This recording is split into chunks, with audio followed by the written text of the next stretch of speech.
El presidente francés se reunió con su homólogo dominicano para discutir el proyecto de ley. No puedo aceptar que un ejecutivo homólogo gane el doble que yo. No podemos perder más tiempo. Dile al sargento que se comunique con su homólogo iraní y que negocie una salida antes de que sea demasiado tarde. ¿Te diste cuenta? Estas oraciones tienen algo en común: la palabra homólogo. Sé que en algún momento la has escuchado, pero ¿conoces su significado? Ponte cómodo porque dentro de las cosas que aprenderás el día de hoy se encuentra el origen y el significado de la palabra homólogo y su uso en la geometría. Bienvenidos al cuarto grado de secundaria del año 2020-2021. Saludos, estimados estudiantes. Bienvenidos y bienvenidas al único espacio donde las matemáticas toman sentido. Es un gozo para mí seguir trabajando por y para ustedes, protagonistas de este proceso que con mucha dedicación llevamos a cabo cada semana. Soy tu profesor Alexander García, esto es cuarto de secundaria. Este día daremos continuación al contenido de congruencia de triángulos y aprenderás sobre los criterios de congruencia de triángulos. Así que sin más, iniciemos. La homología, por su parte, es un tipo de relación que puede darse en diversos ámbitos y que implica una paridad o semejanza. Dos personas que mantienen una relación homóloga, por lo tanto, ejercen la misma función, pero en contextos diferentes. Por ejemplo, las oraciones que ya mencionamos.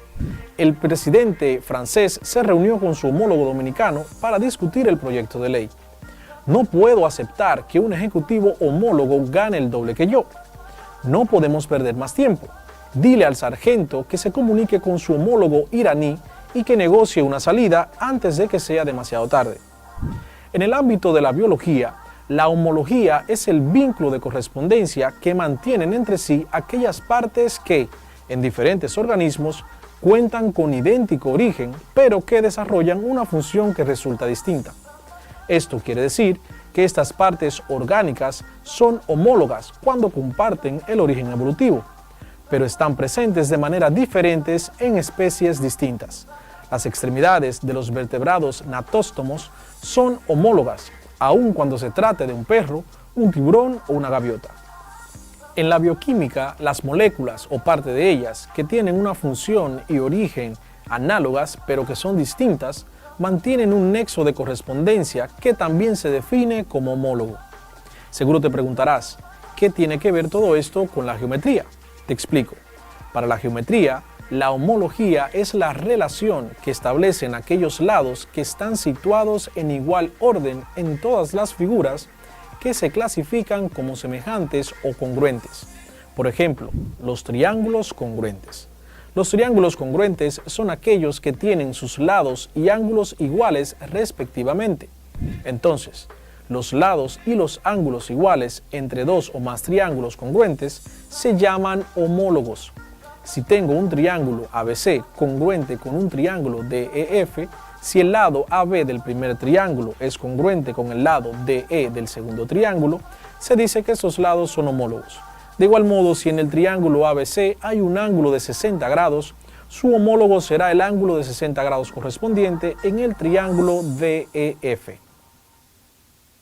Ahora vamos a la pizarra para recordar con un ejercicio lo que vimos en la clase pasada sobre los ángulos internos y externos de un triángulo.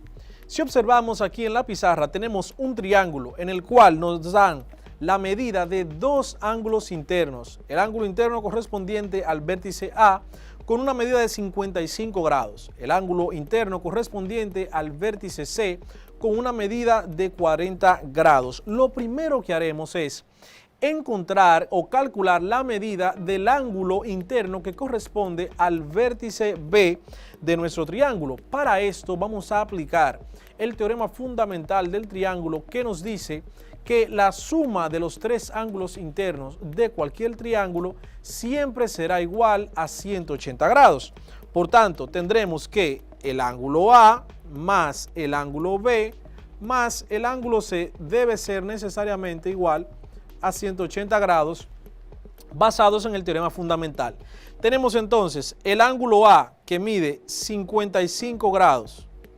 Tenemos más el ángulo B que desconocemos más el ángulo C, que mide 40 grados, eso debe dar un total de 180 grados. Sumamos ángulo A y ángulo C, 55 más 40, eso es igual a 95 grados. 95 grados más B, o el ángulo B, debe ser igual a 180 grados.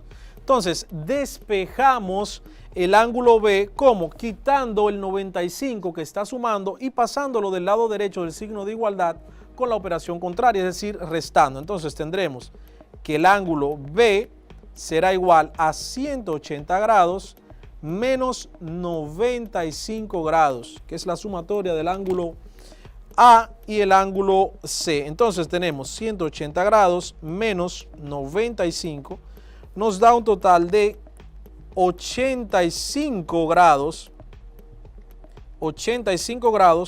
para el ángulo B, es decir, para el ángulo interno correspondiente al vértice nombrado con la letra B. Ahora bien, para calcular entonces los tres ángulos externos de este triángulo, procedemos a utilizar la fórmula o el teorema que utilizamos en la clase pasada, donde nos decía que un ángulo externo de un triángulo será igual a la sumatoria de los dos ángulos internos no contiguos o no adyacentes a dicho ángulo. Tenemos entonces el ángulo externo que corresponde al vértice A.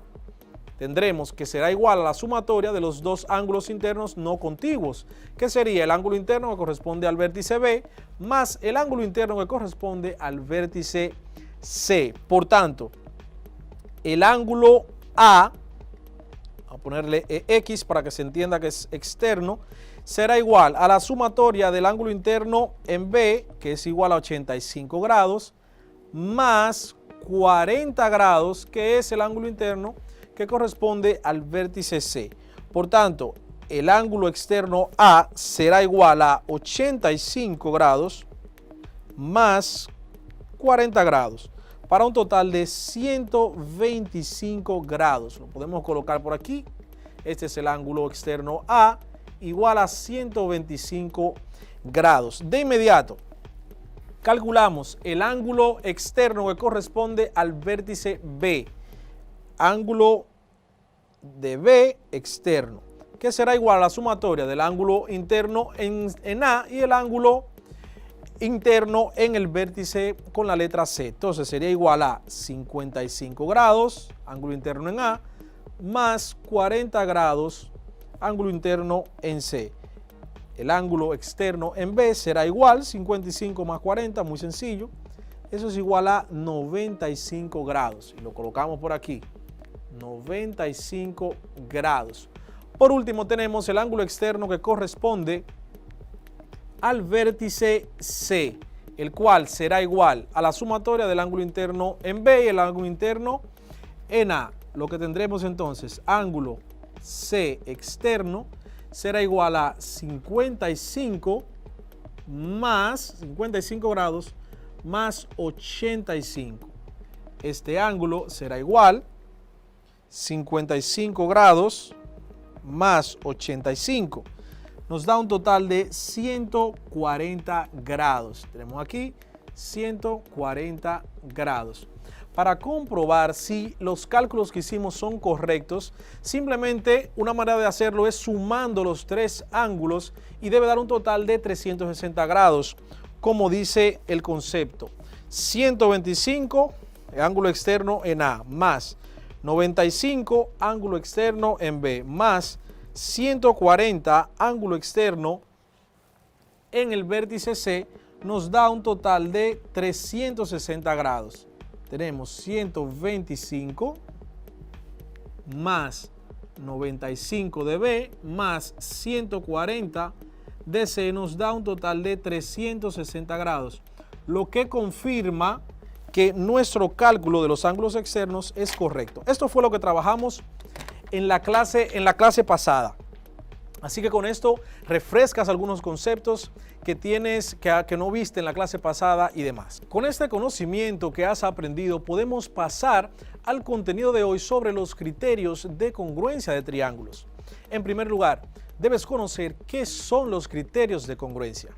La semana pasada mencionamos un caso donde había que dividir un terreno en dos partes iguales y utilizando la congruencia de triángulos se pudo hacer sin que ninguna de las partes del terreno esté en desventaja sobre la otra. Ahora, imagina que el terreno fuera tan grande que resultara imposible saber el tamaño de todos sus lados o que resulte muy difícil de medirlo. Imagina que el terreno ya estuviera dividido, pero que resultara difícil por su tamaño estar seguro de que ambos triángulos son congruentes, debido a que se desconocen las medidas de sus lados y de sus ángulos. Para ello existen unas herramientas que nos permiten saber si dos triángulos son congruentes, comparando pocos elementos entre ellos. A esta herramienta o criterio se le conoce como criterio de congruencia y nos permite comparar dos o más triángulos sin tener que medir todos sus lados y todos sus ángulos. Los criterios de congruencia nos muestran la mínima información necesaria para afirmar que dos triángulos son congruentes.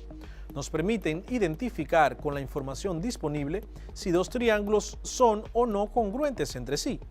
Los criterios de congruencia a veces son llamados de forma genérica postulados o teoremas de congruencia, ya que, aunque triviales, se tienen que demostrar.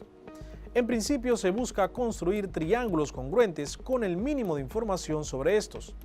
Existen tres criterios de congruencia, estos son ángulo, lado, ángulo, por sus siglas ALA, lado, ángulo, lado, por sus siglas LAL, y lado, lado, lado, por sus siglas LLL.